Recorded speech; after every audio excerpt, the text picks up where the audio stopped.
Muy buenas noches, amigos televidentes. Qué grata ocasión encontrarnos nuevamente en su programa Debate Cultural, siempre acá en Televisión Educativa y Cultural, Canal 10. Esta noche será una noche especial y prometedora, porque tenemos en primicia una producción fílmica nacional y nos referimos a los retazos de la historia nacional y de la aviación salvadoreña, que es un esfuerzo realizado por don Carlos Bondanza y por el doctor Ramón Rivas, en cuyo Museo Universitario de Antropología de la Universidad Tecnológica se presentó muy recientemente este documental que recoge la historia de la aviación salvadoreña. Nuestros invitados de esta noche, el productor don Carlos Bondanza y el doctor Ramón Rivas del Museo de Antropología de la Universidad Tecnológica. Don Carlos, bienvenido. Muchas gracias, a Debate Cultural. Licenciado, por la invitación. Buenas noches, doctor, un gusto que esté con nosotros. Muy buenas noches, licenciado. Es un placer estar aquí con ustedes nuevamente y en el Canal 10. Perfecto. Don Carlos, la pregunta de rigor, ¿cómo surge esta iniciativa de producir este documental que en buena medida es un homenaje prácticamente a su padre? Esta idea viene desde hace muchos años. Allá en 1970, cuando yo trabajaba con Pan American en Ilopango, recién ingresado, se daba la situación que no habían transcurrido ni siquiera 9 meses de la guerra con Honduras. Y entonces había un gran movimiento de aviones militares haciendo simulacros de ataque por cualquier eventualidad que pudiera suceder, porque las cosas todavía no estaban bien con Honduras. Entonces, por ser mi padre uno de los fundadores de la aviación salvadoreña, entonces yo tenía un gran interés en lo que era la aviación militar. Y adquirí una cámara Super 8 sin sonido para filmar cualquier eventualidad que sucediera allí en Ilopango. Eso allí nació, pero no fue para poderla divulgar en ningún momento, sino que era una cosa personal.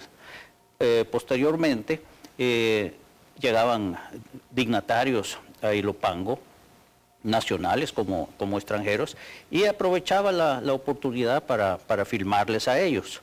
Así también en la sede de la Fuerza Aérea salvadoreña, mi padre fue objeto de varios homenajes en su situación de fundador de la Fuerza Aérea, cuando se cumplió el 50 aniversario, 60 aniversario, que era invitado especial. Y entonces aprovechaba también la ocasión para poder filmar.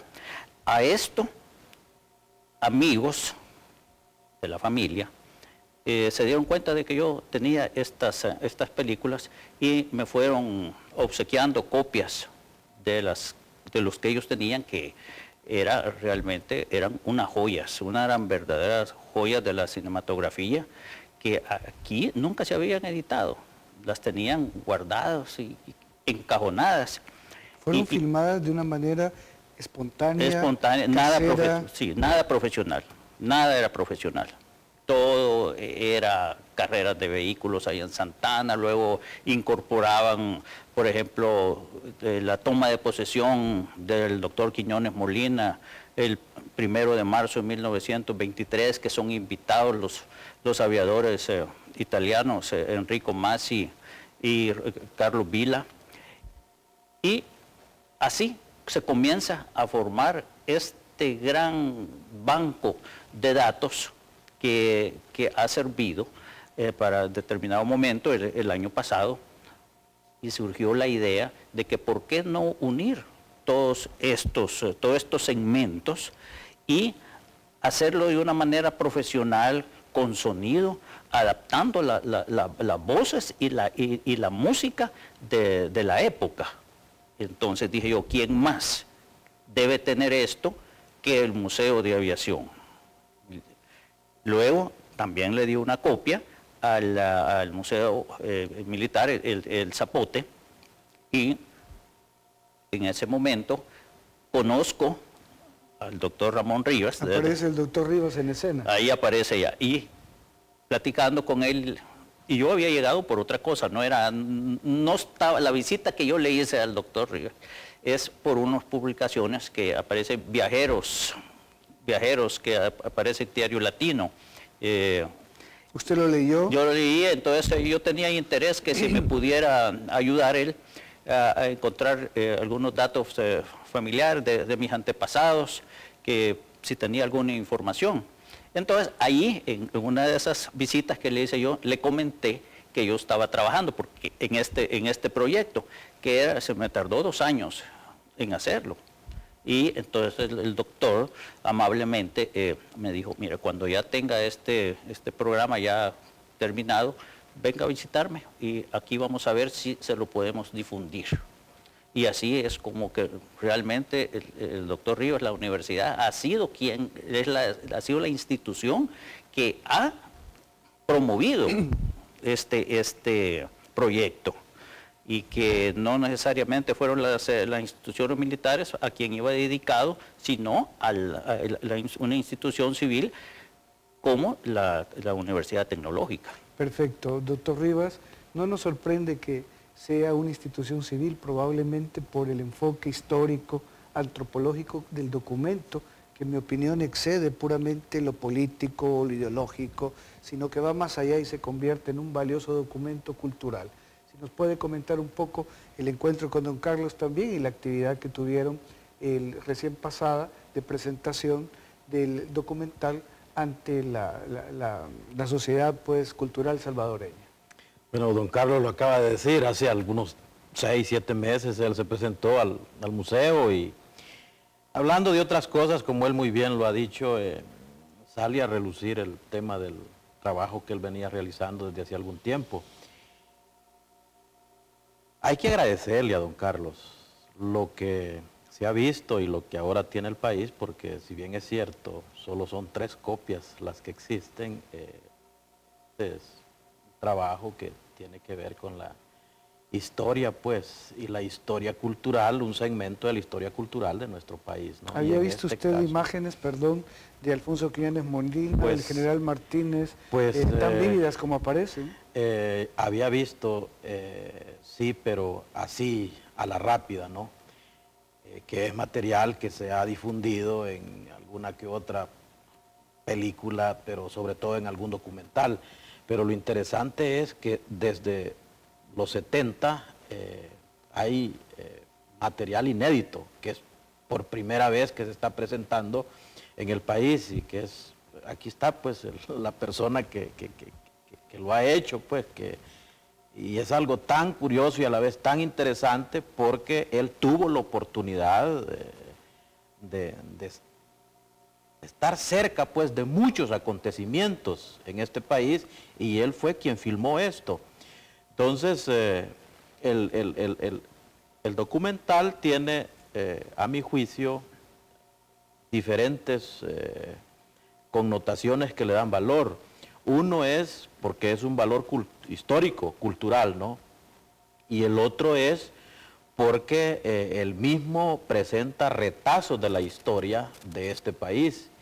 Y el otro es la importancia que tiene, y nos importa de qué lado viene, la importancia que tiene para el conocimiento de la historia de este país, que yo creo que esto nos falta mucho a nosotros, sobre todo a los jóvenes, que conocen muy poco de la historia de este país, ¿no? En materia sobre todo de memoria visual histórica. Entonces, exacto, entonces yo sí considero de que el trabajo que ha hecho don Carlos es de agradecerle, pues, un hombre que sin ningún interés lucrativo se tomó el tiempo necesario para organizar todo este material, que yo estoy seguro que esto ha sido un trabajo no solamente en términos económicos muy caro, porque él ha tenido también, me cuenta, todo un equipo que le ha colaborado, ¿no? Pero además, el tiempo, en términos porque él es un hombre muy ocupado también, ¿no? Entonces, organizar su espacio, organizar su tiempo para dedicarlo a presentar un documento de 40 minutos. Esto hay que agradecerlo, ¿no?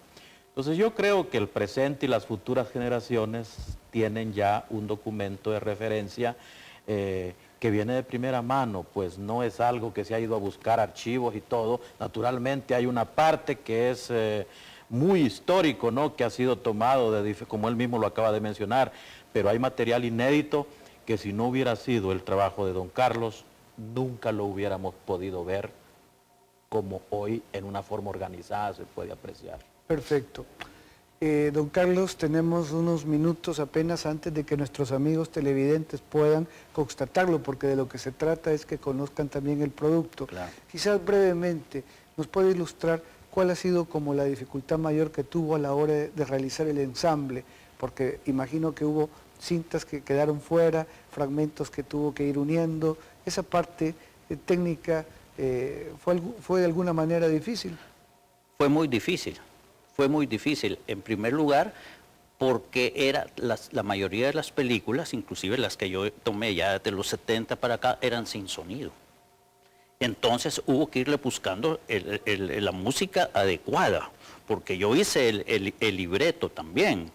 Porque el guión. El guión, no fue, ¿cómo se llama?, algo que lo copié de algún lugar, sino que sencillamente yo lo escribí y tuve que abocarme con el licenciado Luis Mario Salaverrilla, cuya voz aparece por ahí. Exactamente, y él cuando se dio cuenta de que esto era en beneficio de la Fuerza Armada, él se ofreció sin cobrar un centavo.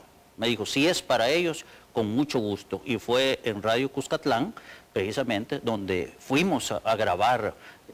Esa era una parte técnica que había que buscarle solución. Claro. Porque no es la voz, cualquiera puede hablar, pero la voz especializada de alguien que llene los requisitos. Además que está muy en consonancia con la época porque Así es, sí. Fue la voz oficial durante esos años. Sí, pues otro de los inconvenientes que yo tuve fue que para la época del presidente Sánchez Hernández se utilizó la banda, la marcha presidencial, que solo él la utilizó y la mandaron al archivo. Yo me acordaba que había existido una marcha presidencial, cómo era, ni me acordaba cómo iba la melodía. Así es que hubo que estar consiguiendo músicos de la época para ver si la podían tararear siquiera. Y después en el teclado, se pasó a teclado y se la mandamos, o yo se la llevé personalmente al director de la banda de la Fuerza Aérea, el mayor Estupendo. Pineda, y ahí fue como se logró incorporar esa banda, esa marcha, porque yo le pude haber puesto ahí la granadera, que es la que el presidente Molina puso cuando llegó allá a la administración, pero no, eso sería mentir, porque no fue esa. Fue la otra, el nombre no lo sé, pero fue la marcha presidencial que tenía el presidente Sánchez Hernández. Por supuesto. Otro de los inconvenientes fue que para el 50 aniversario de la Fuerza Aérea llegó el coronel Molina, él era el presidente, y dio un discurso. Yo lo filmé con una cámara, con la misma cámara, sin sonido. Había que insertarle por supuesto, la botel, y se lo pedí yo a través de su familia, le pedí que me mandara la grabación y se le incorporó con el sonido. Esos fueron inconvenientes que me retrasaban el trabajo. Interesante. Vamos a mandar en este momento las imágenes, queridos amigos y amigas, para que ustedes puedan apreciar esta primera parte donde hay imágenes interesantes de la toma de posesión de Alfonso Quiñones Molina, de la llegada del aviador Lindenberg, el año 1934 con los pioneros de la aviación, y terminamos con una secuencia del general Martínez.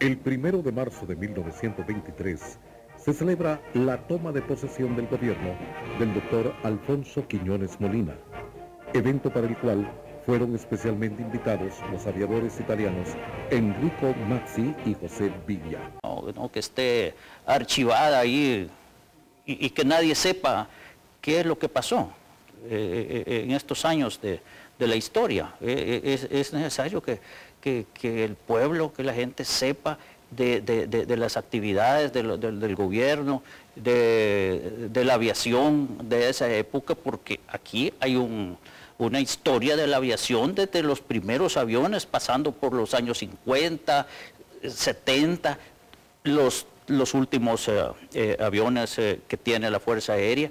Todo eso la gente lo debe saber, no son cosas que los cadetes pueden decir, o el de la aviación puede decir, mira, aquí estamos porque tenemos este edificio bonito y tenemos los aviones a propulsión a chorro y esto. No, tienen que saber el por qué están allí. ¿Quiénes fueron los precursores de la aviación? ¿Qué es lo que hicieron esa gente? ¿Quiénes fueron los gobiernos que dotaron de aviones, de las instalaciones, a lo que se llamaba en ese tiempo Flotilla Aérea Salvadoreña, y que hoy pues pueden gozar ellos de todas estas comodidades de las instalaciones, de los aviones, y, en fin, eso es lo que tienen que saber. Una curiosidad, don Carlos Bondanza, su padre, el capitán Jacinto Bondanza, uno de los pioneros también de la aviación, ¿dónde se entrenó su padre? ¿Dónde tuvo los conocimientos de aviación cuando en el país entiendo que no existían academias especializadas? Pues fue gracias a la visión del doctor Quiñones Molina, que a los 20 días de haber tomado posesión, o sea, el 20 de marzo, aprueban el decreto de la fundación de la aviación y contratan aviadores europeos. Trajeron a 2 aviadores europeos para que les dieran clases a los alumnos que habían en esa época, que solo eran 4, era Juan Ramón Munez, César Dárdano, Ricardo Averle y mi padre. Solo eran esos 4. Posteriormente, cuando se les terminó el contrato de 6 meses que habían traído estos aviones, estos pilotos instructores, entonces Juan Ramón Munez y mi padre quedan de instructores ya en la Fuerza Aérea. Posteriormente, el gobierno contrató a un aviador norteamericano, en 1926, el aviador James Rutledge, para que siguiera con el entrenamiento de ellos. Así es como comenzó. Posteriormente, ahí por 1929, a mi padre lo envían a San Francisco a tomar otros cursos de aviación. A Barón lo mandan a Miami porque ya los otros aviones Osprey, que eran los nuevos que ya venían, eran nuevos aquí, ya usados en otras partes. Entonces ya así comienza, y fue hasta que llegó el general Martínez, que es el que le dio el gran impulso a la aviación. Mandó a traer aviones a Italia, mandó a estudiar a los pilotos, don Belisario Salazar, a Francisco Ponce, a Julio Sosa, que después lo fusiló el general Martínez durante el levantamiento del 2 de abril del 44, pero a todos ellos los mandó a estudiar a Italia, y trajeron los 5 Capronis, que cuando estaba el instructor, que los traía el piloto instructor, se mata en el campo de aviación. Eso fue en 1938. Es que solo quedaron 4 Capronis. Y así, pero fue el general Martínez realmente el que le dio ya el impulso. No obstante que el doctor Quiñones Molina es el que había comenzado con la aviación. ¿Hasta qué año se mantuvo su padre activo dentro de lo que es el quehacer de la aviación? Hasta el 48, hasta 1948. Él quedó instructor en la Fuerza Aérea. ¿Y usted desde muy niño estuvo como muy cerca de su padre en un ambiente ligado naturalmente pues a la aviación? Ahí fue mi escuela. Mi casa fue mi escuela, porque allí llegaban todos los compañeros aviadores de él. Llegaban todas las semanas a platicar, y yo de niño, ahí yo estaba porque mi papá quería que yo aprendiera todo eso. Ahí llegaban Munez, Barón, todos ellos, López Castillo, el general López Castillo, y mucha gente que estaba ligada con la aviación. Ahí en mi casa, en el negocio que mi papá tenía ya de una venta de madera, allí siempre habían amigos de él. Muchos eran militares, otros profesionales, porque mi papá era muy buscado, era muy amiguero.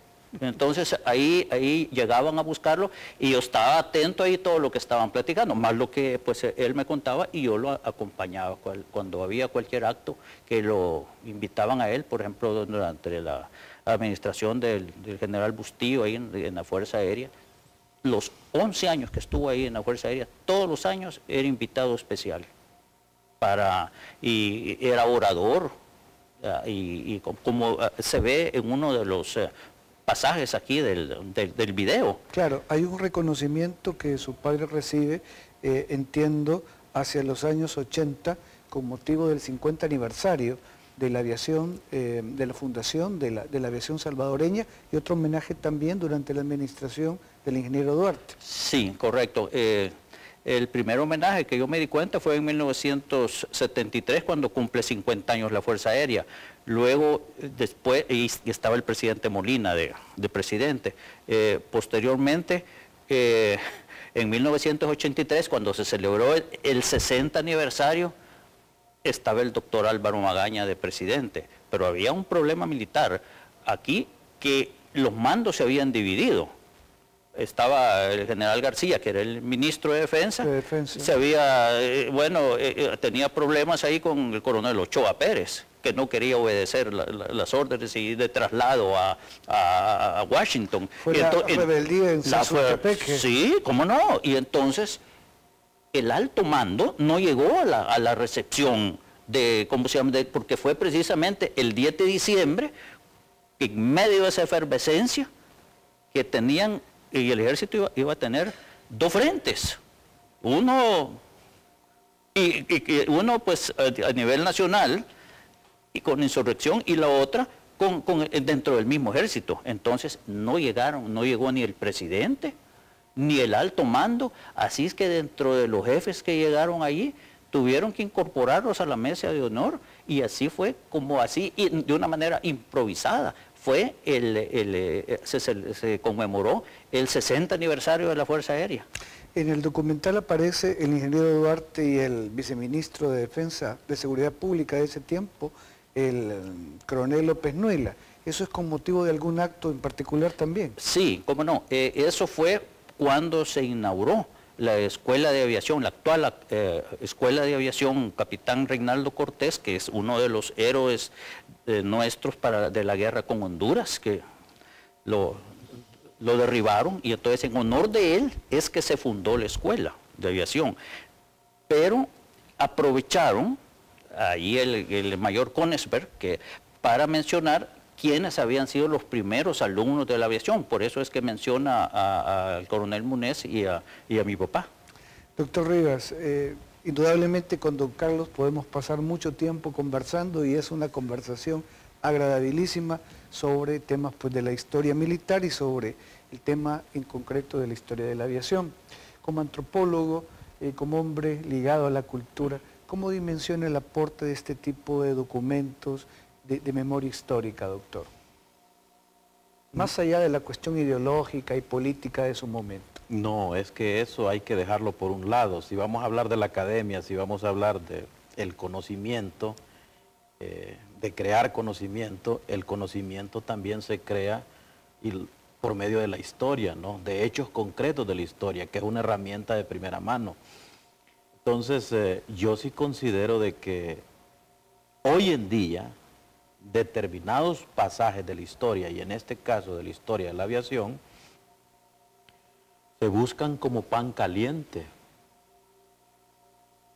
Pero imagínese un documento como el que don Carlos ha elaborado dentro de 50 años, dentro de 25 años, y por qué no dentro de 15 años. A mí nadie me puede decir que no hay un investigador en Europa o en Estados Unidos que está interesado en la historia de la aviación en El Salvador y que anda buscando este tipo de documentos. Y yo casi me atrevo a decirle que después de este programa y después del documental que usted muy bien ha elaborado, no va a haber gente que se vaya a buscar a usted para preguntarle, porque, como usted muy bien lo acaba de decir, hablar con don Carlos es impresionante. Aparte de que él tiene una memoria prácticamente exacta, ¿no? Recuerda las fechas y recuerda los personajes con exactitud. Eso es impresionante. Pero también don Carlos tiene la facilidad de contar anécdotas.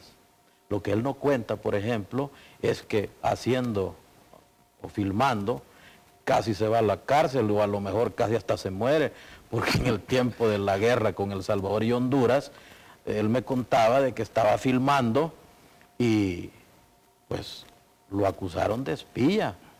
y por estar filmando ahí en el aeropuerto, en Ilopango, y hasta la misma Guardia Nacional lo anduvo buscando, ¿no? Entonces, estos son anécdotas que también él como investigador, en este caso como persona que está haciendo una película, también ha vivido, ¿no? Entonces, no todo es color de rosa para aquel que trabaja en un determinado proyecto. Pero yo sí considero que para la cultura y para el conocimiento de determinados elementos culturales, y en este caso históricos, ¿no? Yo creo que es muy importante tener documentado este tipo de hechos.